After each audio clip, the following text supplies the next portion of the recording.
Cabello. Doctor, ¿cómo te va? Carlos Benítez y Marcos Benítez te saludan. ¿Cómo estás, doctor? Buen día, Carlos. Marco, un saludo a usted y a la audiencia. Por fin viernes. Sí, sí, señor. Por fin viernes y también podemos decir que por fin tu cliente salió en libertad ambulatoria, ¿verdad? ¿O no? Así mismo. Es una larga agonía de planteamiento. ¿Podés explicarnos ahí que vos pediste la revisión y el juez hizo lugar al pedido de libertad ambulatoria? Bueno, en realidad, Carlos y Marco, lo que pasó fue que ya esto se había resuelto el pasado 25 de septiembre, cuando la Cámara de Apelaciones revocó la prisión preventiva del diputado Cuevas. Y lo que hizo la Cámara fue enviar para que el juez de garantías imponga medidas alternativas. Cuando la Cámara hizo eso, nosotros no estábamos logísticamente preparados, te voy a decir, para poder afianzar el arraigo del diputado, porque nuestras condiciones de dominio de los inmuebles que habíamos ofrecido ya habían caducado, o sea, ya tenían el periodo de validez, ya había pasado, ¿verdad? Entonces, los inmuebles que nosotros teníamos para ofrecer no estaban en regla, en el sentido de que no se podían ahí inmediatamente ya embargar o caucionar. Por eso es que el juez ¿cómo se llama? No, le puso el arresto domiciliario para que nosotros en un plazo de 20 días hábiles presentemos todos los documentos que hagan a los inmuebles que habíamos ofrecido. Y bueno, nosotros cumplimos con eso y además ofrecimos un inmueble más que vale 600 millones y todo eso como garantía real de sujeción al proceso, y eso él aceptó el pasado 6 de noviembre. Y bueno, al haber aceptado eso, entonces yo pedí la revisión, le dije, ya que se aceptó esto y está esto cumplido, corresponde que se le dé una medida ambulatoria total. Y bueno, y eso fue lo que hizo lugar el juez. Dispuso el juez, doctor. El juez nos impuso prohibición de cambiar de domicilio, prohibición de salida del país, obligación de firmar el libro en secretaría a partir de enero del 2021 y no concurrir a la gobernación del Guairá mientras dure esta investigación. No del Guairá, perdón, de Paraguarí. Paraguarí. Te estás confundiendo ya Sí. con tu otro Me cliente confundí de que es cliente, con el sí, senador Friedman, sí, ¿verdad? así mismo. Pero así da Me gusto porque hay confundí. mucho trabajo, hay mucho cliente. Y bueno, y motiva e incentiva a trabajar. Ahora, bueno, Así entonces mismo. es lo que la Cámara evidentemente ya había apuntado en ese sentido que ordenó ahora el juez John Paul López, así como lo estás diciendo, doctor. Y bueno, entonces simplemente se cumplió prácticamente lo que dijo la Cámara al establecerse todas las condiciones y las garantías de que tu cliente no se va a fugar del país. Así mismo, de hecho o sea, a mi criterio, el arraigo de Miguel Cuevas es más que suficiente con su cargo de diputado nacional, ¿verdad? No es muy difícil que una persona que ocupe ese cargo por este tipo de hechos se sustraiga de una investigación, ¿verdad? Y ahora, la nota distintiva también es que el fiscal Piñanes se opuso en la audiencia a esto nuevamente, ¿verdad? Contrariando incluso el criterio que la propia Cámara de Apelaciones ya había tenido. Pero bueno, menos mal el juzgado tomó nota de lo resuelto por la Cámara y falló en ese sentido. Sí, sí, sí. Justo estábamos acá hablando con Marcos que por lo menos yo veo, así como lo ve la ciudadanía en general, hay una cierta complacencia del Poder Judicial hacia los políticos procesados. Tu visión seguramente es diferente como abogado defensor, ¿verdad? Pero queremos escuchar lo que vos podés responder a eso, doctor. ¿A qué te referís con complacencia? No, y porque en general, no estoy hablando en particular, ¿verdad? Sí. Estoy hablando en general. Tu cliente, vamos así. En el sentido de que más fácilmente se le otorga medidas alternativas, aunque en tu caso no fue tan fácil, o que difícilmente un juez tome la decisión, por ejemplo, de amonestar o tomar medidas, a ver, disciplinarias con relación a abogados o al propio imputado, ¿verdad? O sea, Mira, se ve así, se nota así, doctor. ¿sabés lo que pasa? Es todo una cuestión de percepción porque es lo que se conoce, es lo que se publicita.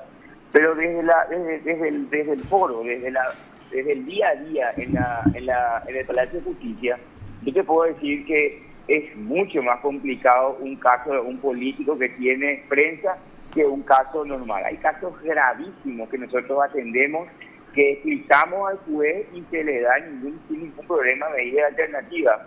¿Por qué? Porque no tiene prensa. Entonces aplican la ley.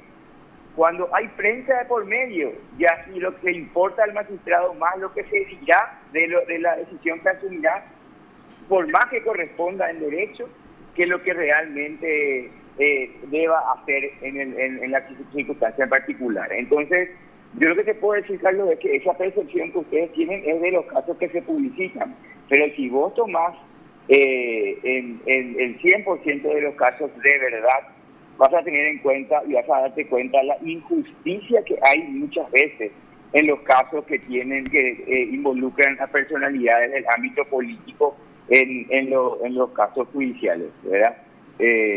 Yo tengo casos de enriquecimiento ilícito que no tienen prensa, que mis clientes nunca pisaron ni siquiera el juzgado, ni siquiera están eximidos de medidas cautelares y estamos discutiendo tranquilamente, pero porque no tienen prensa, ¿verdad? Entonces la percepción que vos tenés y que vos transmitís es la percepción de la muestra que toman, que es del 100% de los casos que son de políticos controversiales, ¿verdad? Porque tampoco estamos hablando de cualquier personaje político. Hay personajes políticos de la Cámara de Diputados que uno ni le conoce.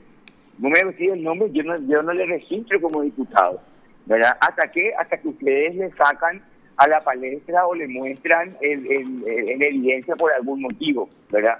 Entonces, los que no tienen prensa, se aplica la ley normalmente. Los que tienen prensa, se analiza qué se dirá y qué consecuencia tendrá la decisión, aún si se ajusta a derecho. Entonces, Claro, esa claro. es mi percepción. Esa posición es clarísima, ¿verdad? No, y está bien lo que el doctor explica, ¿verdad? No, y además, acá hay que tener en cuenta también algo, y siempre yo enfatizo eso, Carlos y doctor, el actuar y la función del Ministerio Público. ¿Se ajusta, pico, siempre a derecho o no se ajusta siempre a derecho? ¿Tiene la capacidad de investigación la Fiscalía o no tiene? O cuando mete la pata y se da cuenta, incluso ahí ellos siguen y continúan martillando sobre algo que va a ser imposible de probar, ¿verdad? O sea, eso también hay que tener en cuenta, y muchas veces las publicaciones esas le dicen la justicia, y no se refiere nunca al Ministerio Público, ¿eh? Yo te transformaría la pregunta, Marcos. ¿Se ajusta, pico, alguna vez a derecho el actuar del Ministerio Público? De verdad, ellos están acostumbrados a hacer imputaciones así, como sin nada y con nada, como amparándose en el adagio de que la imputación no causa agravio, que es lo más mentiroso que existe, sí, ¿verdad? Y se imputan, y después ya la prensa, si es algo que le interesa a la ciudadanía o la opinión pública, yo no le culpo a la prensa, ojo, yo cuando digo la prensa estoy narrando, no estoy criticando.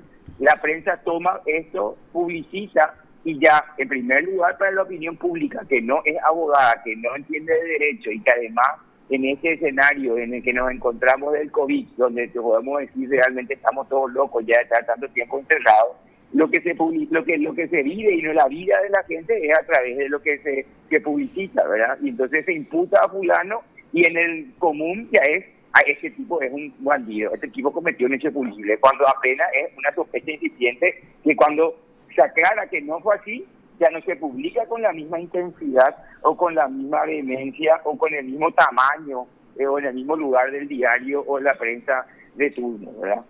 Entonces, la Fiscalía realmente es la gran responsable de todo esto que se genera hoy. Mira, el ejemplo, y para no ir lejos, esa chica que estuvo procesada por el caso de quíntuple homicidio, que yo realmente valoro su temple, que llegó hasta juicio, porque a ella le quisieron hacer reconocer el hecho y tener una salida alternativa en audiencia preliminar, como aceptó otra mujer, que a lo mejor también era inocente, pero para no seguir sujeta al proceso, que es una carga muy fuerte para cualquiera, y especialmente para un caso de homicidio, podemos tener una persona que está condenada en abreviado que es inocente ahora, después de lo que resolvió el tribunal de sentencia.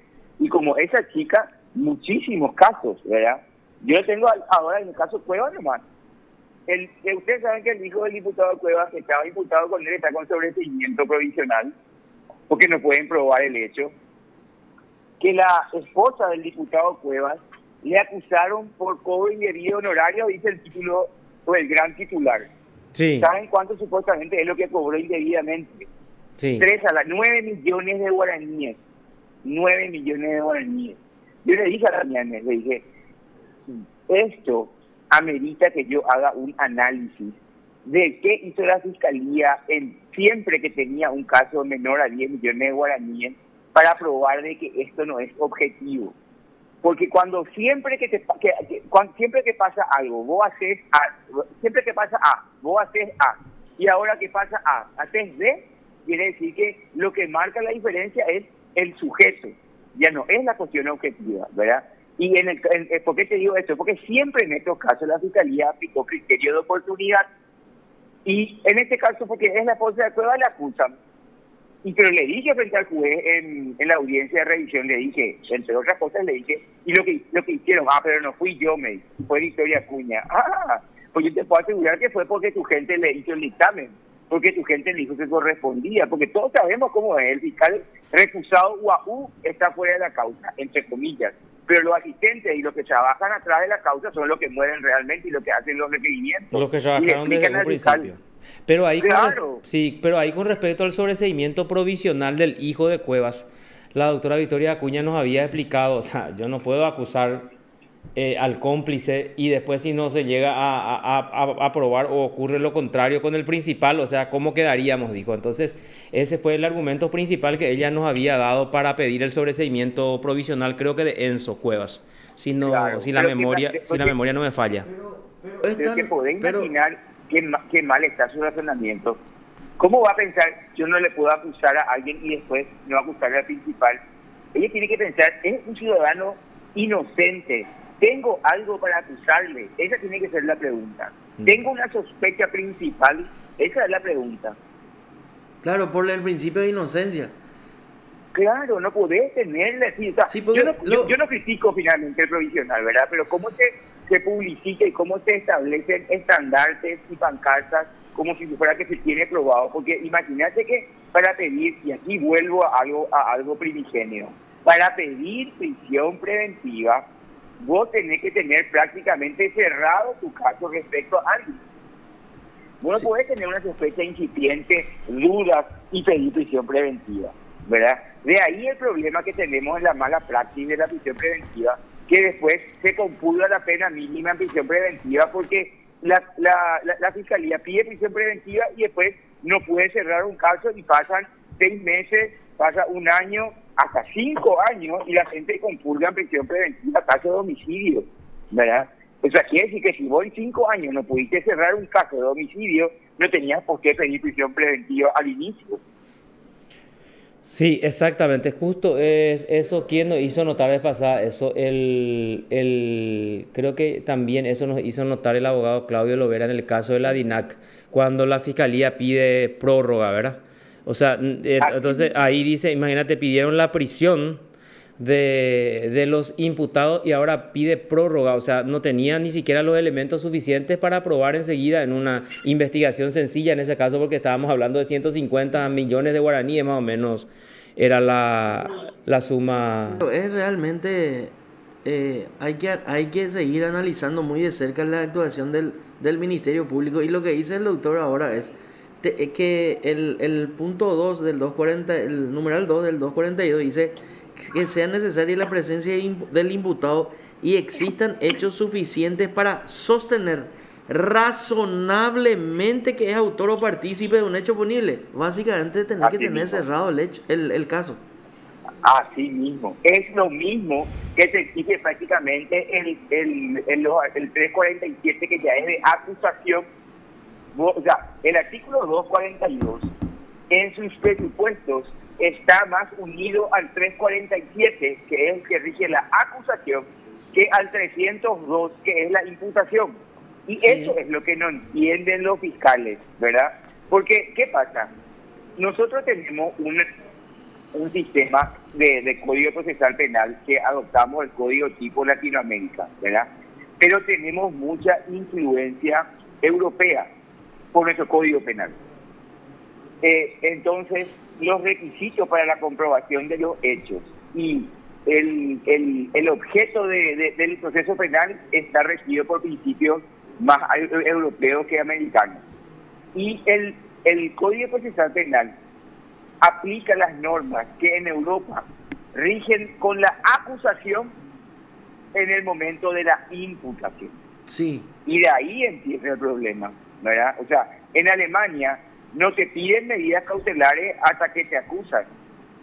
O sea, te acusan y ahí te dicen, mira, tengo esto, medida cautelar, defendete.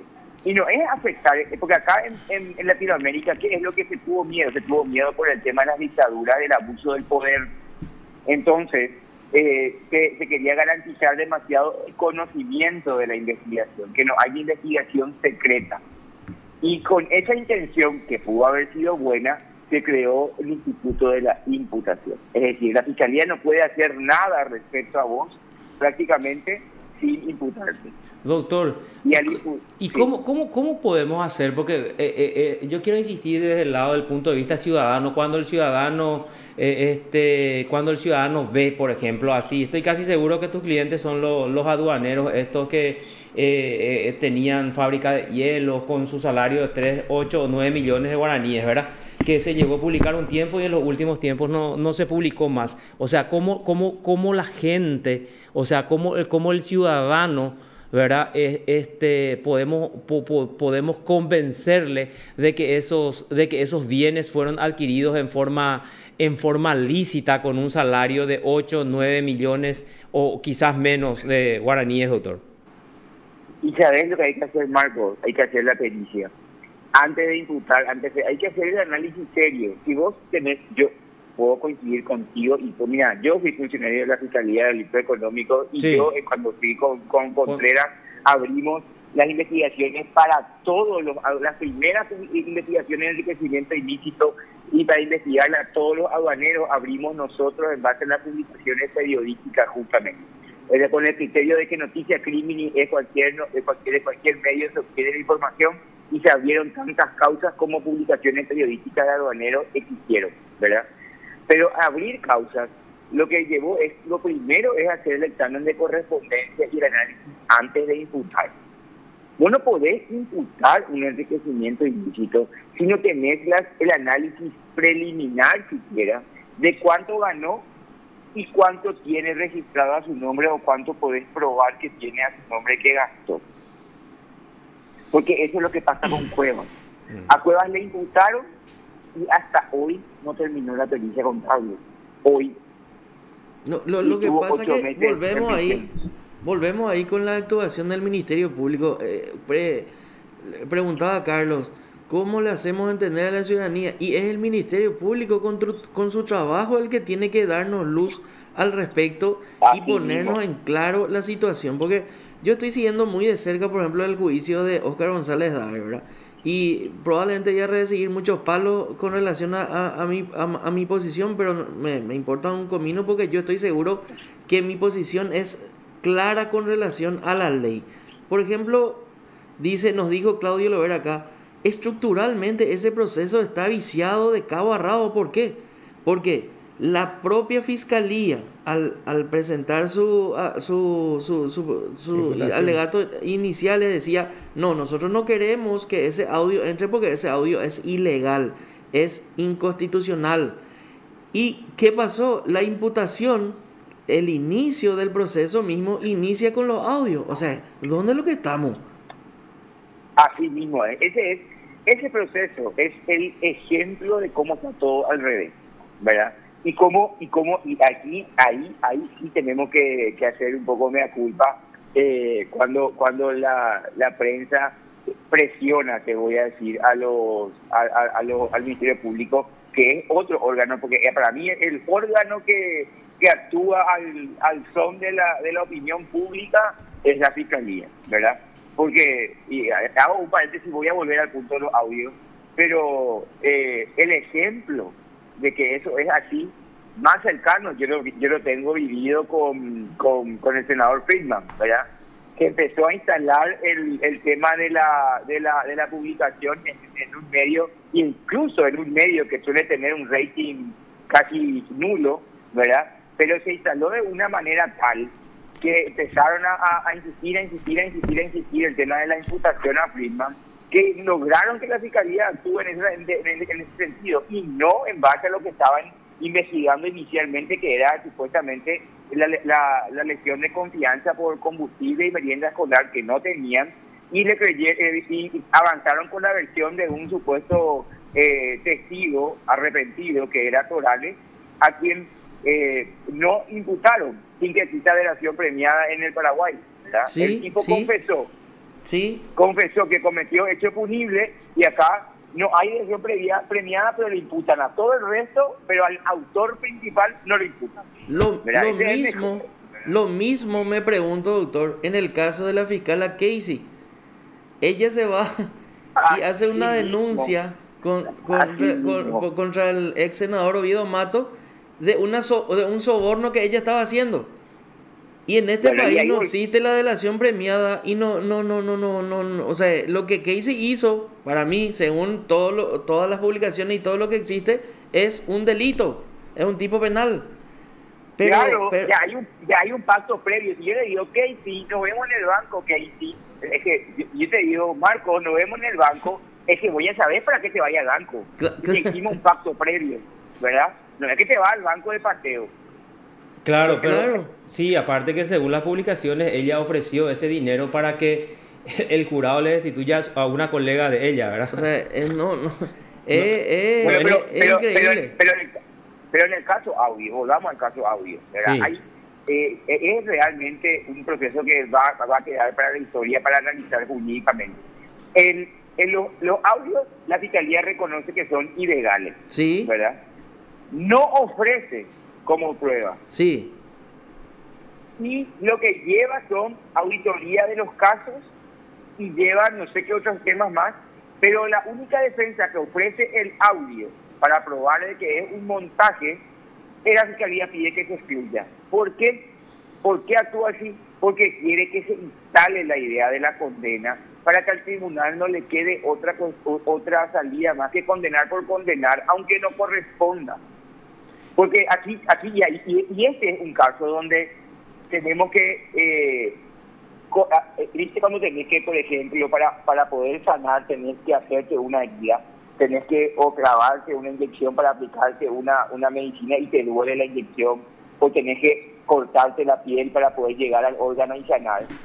Bueno, este es un caso donde el Poder Judicial tiene que hacer eso, porque de que pudo haber ocurrido, o que de que ocurría el hecho punible que se investiga, ocurrió seguramente.